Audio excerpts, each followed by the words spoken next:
নিরামিষের দিনে যদি এরকম একটা পদ থাকে তাহলে তোমারও মনটা ভালো হয়ে যাবে। বানিয়েছি পনির ইয়াখনি, একদম রেস্টুরেন্ট স্টাইলে। খেতে এতটাই টেস্টি হয় যে এটা হলে আমিও 4-5টা পরোটা খেয়ে নিই। চলো রেসিপিটা তোমাদের সাথে শেয়ার করি। প্রথমেই 1/2 চামচ জিরে, 1 চামচ ধনে, 1 চামচ মৌরি, একটা শুকনো লঙ্কা আর একটা এলাচকে ড্রাই রোস্ট করে নিয়েছি। যখনই এদের কালারটা একটু চেঞ্জ হয়ে যাবে গ্যাসের ফ্লেম বন্ধ করে এগুলোকে ঠান্ডা হতে দেব।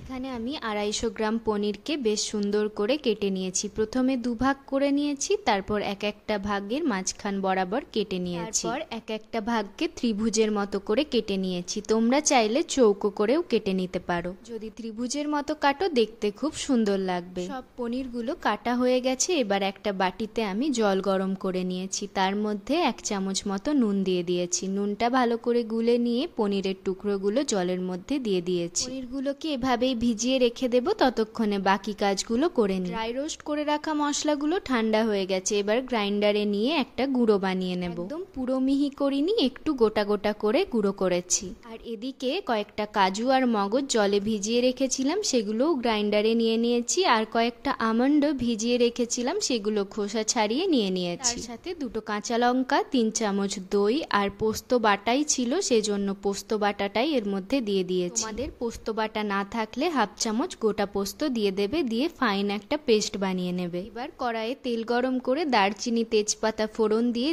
দিয়েছি 1 চামচ আদা বাটা। আদা দিয়ে 1 মিনিট মতো নাড়াচাড়া করে যে পেস্টটা বানিয়ে রেখেছিলাম সেই পেস্টটা দিয়ে দিয়েছি। তার সাথে গ্রাইন্ডারটা ধুয়ে কিছুটা জলও দিয়ে দিয়েছি। এবার লো টু মিডিয়াম ফ্লেমে মশলাটাকে খুব ভালো করে কষিয়ে নিতে হবে 3-4 মিনিট মতো। 4 মিনিট কষানো হয়ে গেলে এর মধ্যে দিয়ে দেব পরিমাণ মতো নুন, অল্প একটু চিনি, গোলমরিচের গুঁড়ো আর যে ভাজা মশলাটা বানিয়ে রেখেছিলাম সেই ভাজা মশলাটা 1 চামচ। এবার আরও 3-4 মিনিট রান্না করে নেব। যখন দেখবে মশলাটা এরকম কড়াই থেকে উঠে যাচ্ছে তার মানে এটা হয়ে গেছে। যে কোনো রান্নায় ধৈর্য ধরে মশলাটা কষালেই রান্নাটা সুন্দর হবে। মশলা কষানো হয়ে গেছে। এবার আমি এখানে 1 কাপ মতো জল দিয়ে মশলাটাকে ভালোভাবে মিশিয়ে নিয়েছি। মেশানোর পর আমার একটু জল কম লাগছিল, তাই আরও একটু জল দিয়ে দিয়েছি। তারপর সমস্ত কিছুকে ভালোভাবে মিশিয়ে নিয়েছি। এবার মশলাটাকে ঢাকা দিয়ে 4 থেকে 5 মিনিট ভালো করে রান্না করে নিতে হবে। লো টু মিডিয়াম ফ্লেমেই ভালো করে ফুটিয়ে নিয়েছি। ঢাকা খুলে ভালো করে নাড়াচাড়া করে নিয়েছি।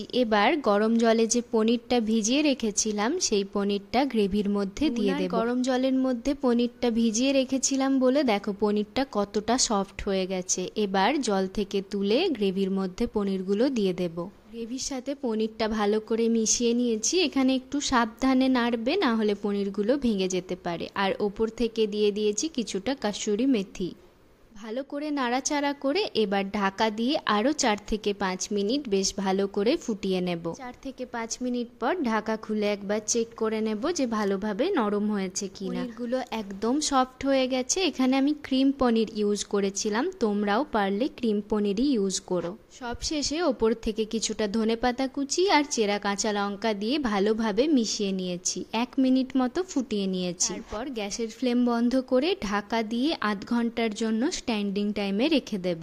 তাহলেই পনির ইয়াখনি সার্ভ করার জন্য একদম রেডি। আমি পনির ইয়াখনি পরোটার সাথে সার্ভ করেছি, তোমরা কিন্তু রুটি বা নানের সাথেও সার্ভ করতে পারো। নিরামিষের দিনে কিন্তু তোমরা বাড়িতে এটা অবশ্যই বানিও আর কমেন্টে জানিও কেমন হয়েছিল। রেসিপিটা ভালো লাগলে লাইক কমেন্টটা শেয়ার করে দিও। সবাই ভালো থেকো। পরের দিন দেখা হচ্ছে অন্য কোনো নতুন ভিডিওর সাথে। আজকের মতো টাটা।